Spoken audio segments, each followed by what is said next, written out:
اللہ الرحمن الرحیم۔ السلام علیکم دوستو، ہم بات کر رہے ہیں فاتح سلطان صلاح الدین ایوبی، ایپیسوڈ نمبر 2۔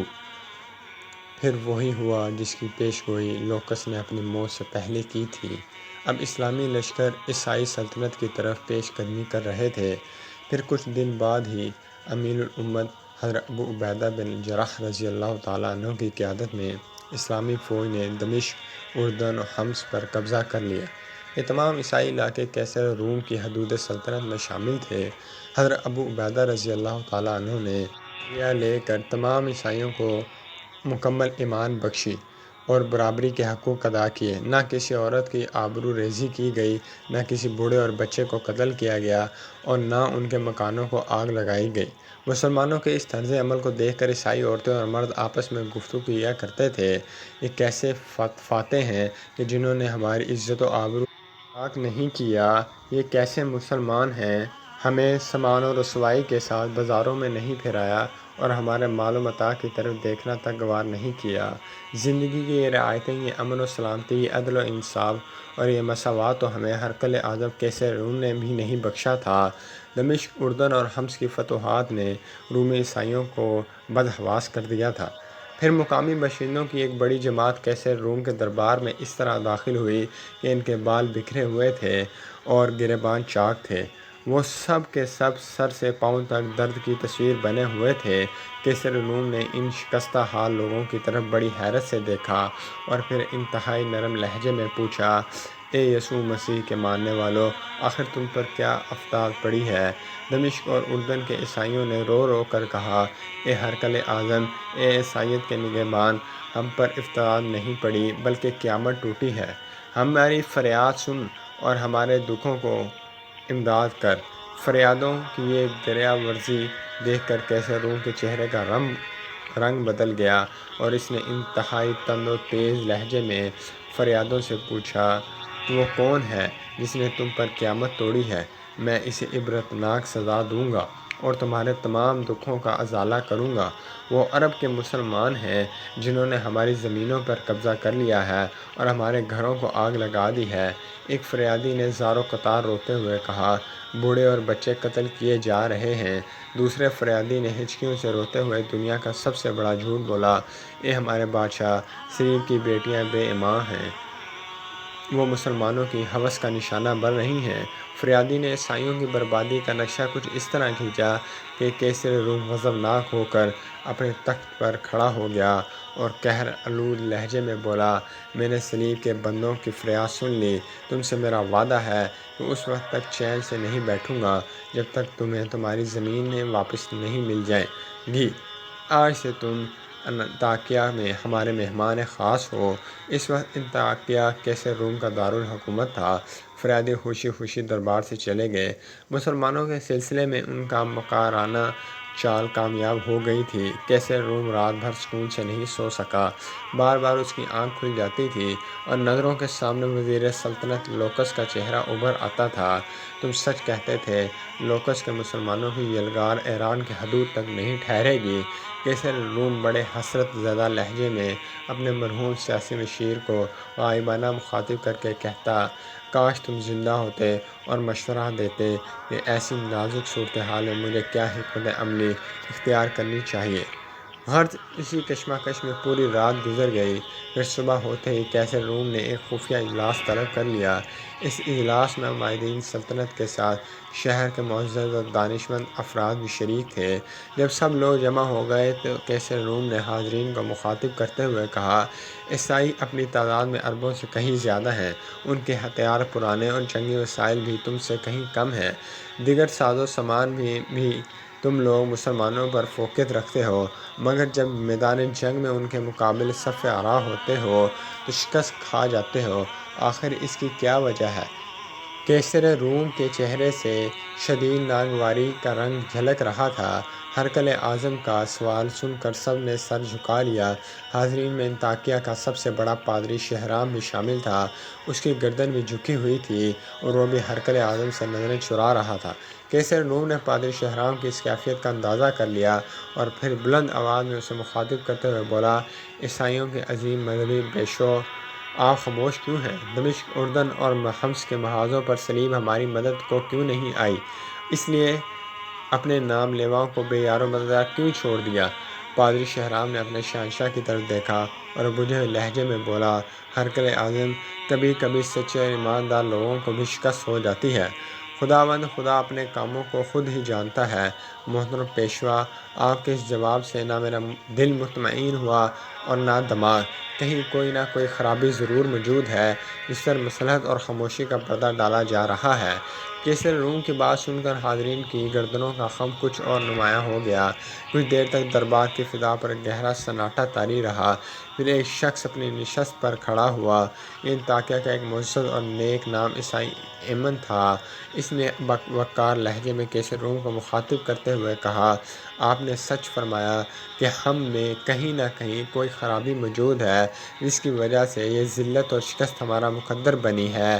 آج میں اس خرابی کو مجلس خاص میں سننا پسند کروں گا۔ کیسر روم کے لہجے سے بدستور تلخی جھلک رہی تھی۔ ہرقل اعظم، اس بات کا یقین دلائیں کہ مجھے سچ بولنے کی سزا نہیں دی جائے گی۔ ایمن کے چہرے سے ہلکا سا خوف جھلک رہا تھا۔ آج تمہاری زبان پر کوئی پابندی نہیں۔ کیسر روم نے پرجلال لہجے میں کہا، جو کچھ تمہیں کہنا ہے بے خوف ہو کر کہہ ڈالو۔ تمہارے لیے امان ہے، سلامتی ہے۔ کیسر روم کی طرف سے اجازت ملتے ہی ایمن نے انتہائی پرسوز لہجے میں کہنا شروع کیا، ہرقل اعظم کو معلوم ہونا چاہیے کہ دمشق، اردن اور حمص سے آنے والے عیسائیوں کی جماعت کا ہر فرد جھوٹا ہے۔ یہ کہہ کر ایمن چند لمحوں کے لیے خاموش ہو گیا اور حاضرین مجلس کی دلی کیفیت کا جائزہ لینے لگا۔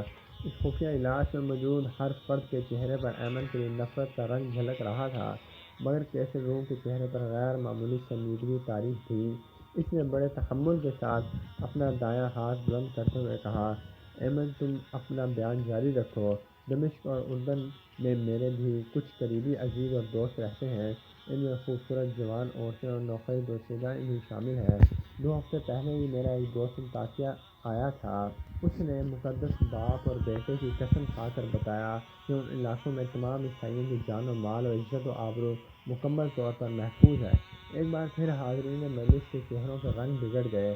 وہ ایمن کی زبان سے مسلمانوں کی وحشت اور درندگی کے فرضی افسانے سننا چاہتے تھے، مگر جب ایمن نے اپنے ایک دوست کے حوالے سے مقدس باپ اور بیٹے کے درمیان میں لا کر مسلمانوں کی بے مثال رواداری اور کریمانہ عمل کا ذکر کیا تو ان کے سینوں میں نفرت اور عصیان کی آگ شعلے بھڑکنے لگے۔ اس کے برعکس کیسر روم کے چہرے پر حیرت و سکوت کا رنگ نمایاں تھا۔ ایمن نے ایک مختصر سے سکوت کے بعد دوبارہ سلسلہ کلام جوڑتے ہوئے کہا، ہرقل اعظم، میں نہایت عجیب اور کرب اور ندامت کے ساتھ اس حقیقت کا انکشاف کر رہا ہوں کہ ہم میں سے اکثر لوگ شراب پیتے ہیں، دن رات بدکاریوں میں مبتلا رہتے ہیں، وعدہ کر کے بڑی بے حیائی سے اسے توڑ دیتے ہیں، ضعیفوں کو ستاتے ہیں اور کمزوروں پر ظلم ڈھاتے ہیں۔ اس کے برعکس مسلمانوں کا یہ حال ہے کہ جب کسی سے عہد کر لیتے ہیں تو اسے نبھانے کے لیے اپنی جان تک دے دیتے ہیں۔ ان کا اخلاق ہم سے کہیں زیادہ بلند اور ان کا سلوک ہم سے کہیں زیادہ بہتر ہے۔ وہ رات کو عبادت کرتے ہیں اور دن میں روزہ رکھتے ہیں۔ وہ کسی پر ظلم نہیں ڈھاتے بلکہ اپنے بدترین دشمنوں کو بھی معاف کر دیتے ہیں۔ ان کے یہاں رنگ و نسل اور قبیلہ و خاندان کا کوئی تفریق نہیں، وہ سب آپس میں برابر ہیں۔ اس لیے مسلمانوں کے ہر کام میں ہوش اور استقلال ہے۔ اگر ہم نے دمشق، اردن اور حمص کی شکست سے سبق حاصل کر کے اپنا کردار نہیں بدلے تو ایمن نے جان بوجھ کر اپنی بات ادھوری چھوڑ دی تھی، مگر کیسر روم کے ساتھ تمام حاضرین مجلس بھی سمجھ گئے تھے وہ کیا کہنا چاہتا ہے۔ پھر وہی ہوا جس کی طرف ایمن نے اشارہ کیا تھا۔ رومی عیسائیوں نے اپنی عادتیں نہیں بدلیں، یہاں تک کہ اللہ تعالیٰ نے ان کی حکومت بدل ڈالی۔ مسلمانوں کی مسلسل فتوحات کی خبریں سن کر کیسر روم گھبرا گیا اور پھر اس نے بڑی عجلت کے ساتھ شام چھوڑ کر قسطنطنیہ جانے کا فیصلہ کر لیا۔ جب انطاکیہ اور گردنواں کے عیسائیوں کو بادشاہ کے ارادے کی اطلاع ملی تو قطار و قطار محل کے صدر دروازے پر جمع ہو کر گرہ درزی کرنے لگے۔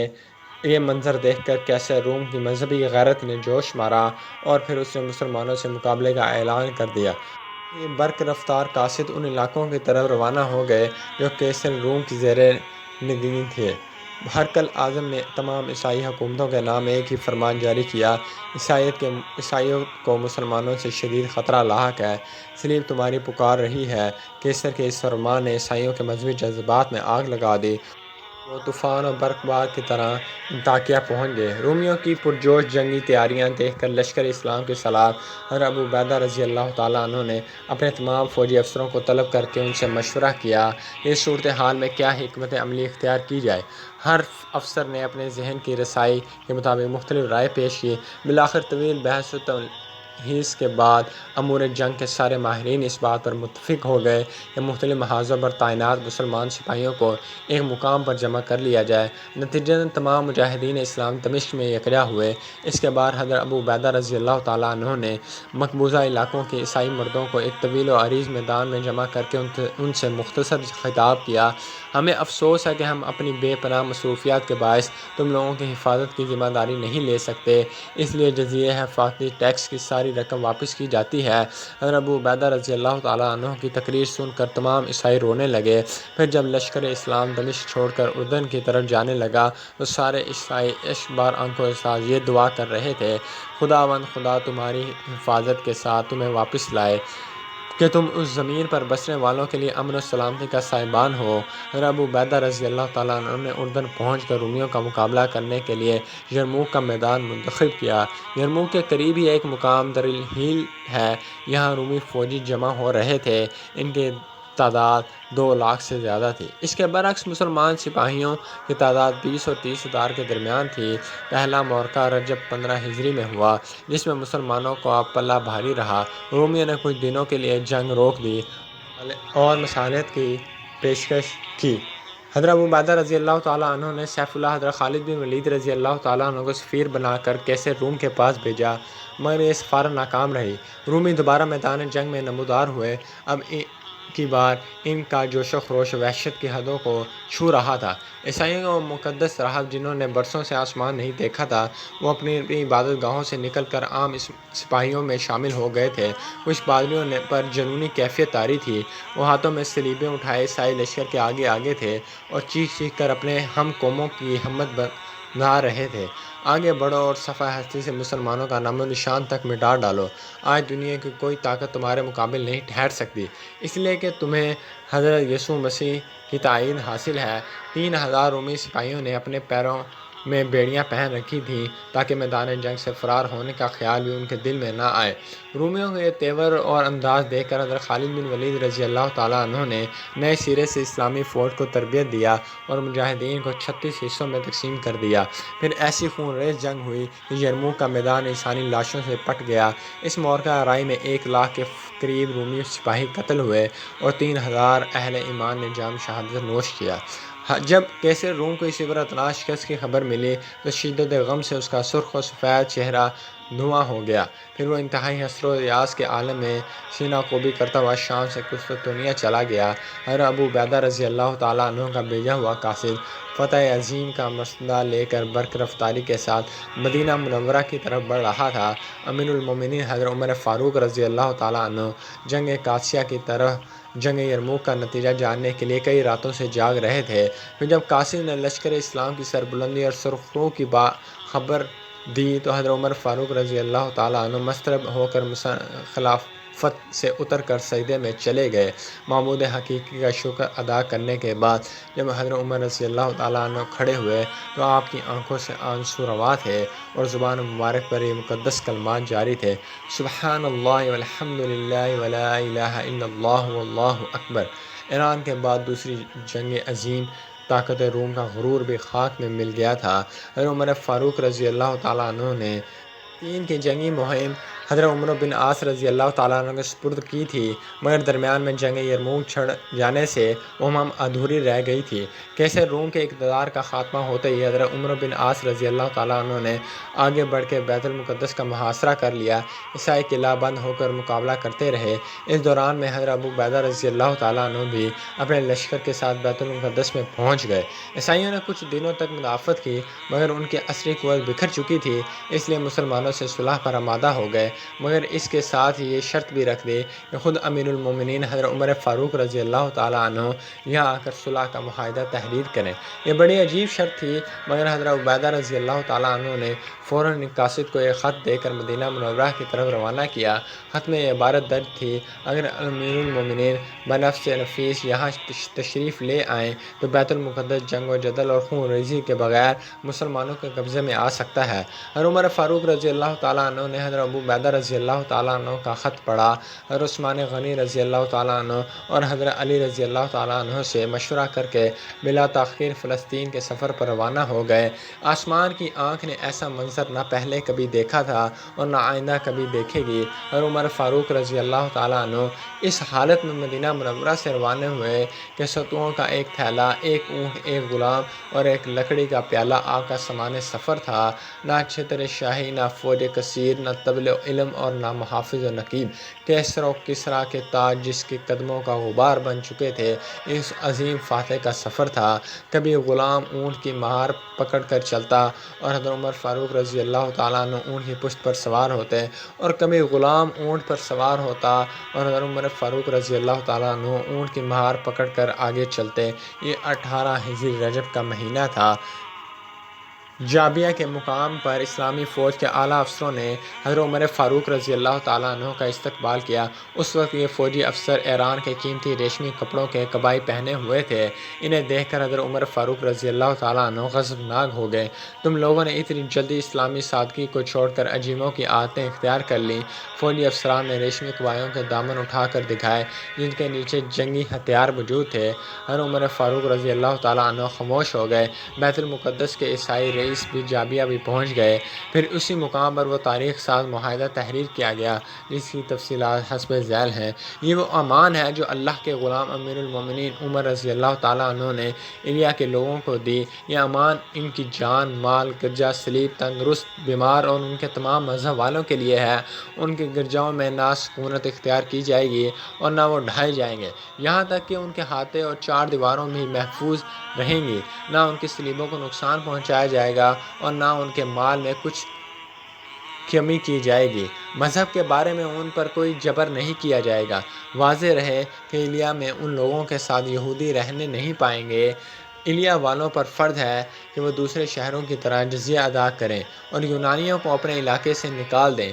ان یونانیوں میں سے جو شہر سے نکلے گا اس کی جان و مال کی حفاظت کی جائے گی جب تک کہ وہ اپنی جائے پناہ پر نہ پہنچ جائے، اور ان میں سے جو ایلیا میں سکونت اختیار کرنا چاہے تو اس کے لیے بھی امان ہے، مگر اسے ایلیا والوں کی طرح جزیہ دینا ہوگا۔ ایلیا والوں میں سے جو شخص اپنی جان و مال لے کر یونانیوں کے ساتھ نکل جانا چاہے تو وہ بھی مامون و محفوظ ہے۔ اس تحریر پر اللہ، رسول صلی اللہ علیہ وآلہ وسلم، خلفاء اور مسلمانوں کا ذمہ ہے، بشرط یہ کہ لوگ مقررہ جزیہ ادا کرتے رہیں۔ اس معاہدے پر خالد بن ولید رضی اللہ تعالیٰ عنہ، عمرو بن عاص رضی اللہ تعالیٰ عنہ، عبد الرحمن بن عوف رضی اللہ تعالیٰ عنہ اور معاویہ بن سفیان رضی اللہ تعالیٰ عنہ گواہ ہیں۔ یہ معاہدہ 18 ہجری میں تحریر کیا گیا۔ ایلیا خلیل عقبہ کی شمالی سرے پر واقع ایک ساحلی شہر ہے۔ اس معاہدے کی تکمیل کے بعد حضرت عمر فاروق رضی اللہ تعالیٰ عنہ بیت المقدس کی جانب روانہ ہوئے۔ حضرت ابو عبیدہ رضی اللہ تعالیٰ عنہ اور دیگر فوجی افسران نے شہر کے باہر نکل کر امیر المومنین کا استقبال کیا۔ اسلام کے عظیم فاتح کا لباس اتنا معمولی اور فرسودہ تھا کہ اسے دیکھ کر مسلمان فوجیوں کو شرم ہی محسوس ہونے لگی، اس خیال سے کہ امیر المومنین کو اس لباس میں دیکھ کر عیسائی کیا کہیں گے۔ حضرت ابو عبیدہ رضی اللہ تعالیٰ عنہ نے ترکی گھوڑا اور قیمتی پوشاک حضرت عمر رضی اللہ تعالیٰ عنہ کی خدمت میں پیش کی۔ حضرت عمر فاروق رضی اللہ تعالیٰ عنہ نے فرمایا، اللہ نے جو ہم کو عزت بخشی ہے وہ اسلام کی عزت ہے اور وہی ہمارے لیے کافی ہے۔ پھر فاتح ایران و روم یہی بوسیدہ لباس پہنے ہوئے بیت المقدس میں داخل ہوئے، سب سے پہلے مسجد اقصیٰ میں حاضر ہوئے اور چند آیات قرآنی پڑھ کر محراب داؤد کے قریب طول سجدہ ادا کیا۔ اللہ تعالیٰ نے مسلمانوں سے کیا ہوا وعدہ پورا کر دیا تھا کہ اگر تم مومن ہو تو پھر تم ہی دنیا پر غالب رہو گے۔ دوستو، اسی کے ساتھ آج کا ہمارا ٹاپک اینڈ ہوا۔ اگر ابھی تک آپ نے ہمارے چینل کو سبسکرائب نہیں کیا تو ہمارے چینل کو سبسکرائب کریں، ویڈیو کو لائک کریں، شیئر کریں اور کمنٹس باکس میں اپنی رائے ضرور دیں۔ شکریہ، والسلام۔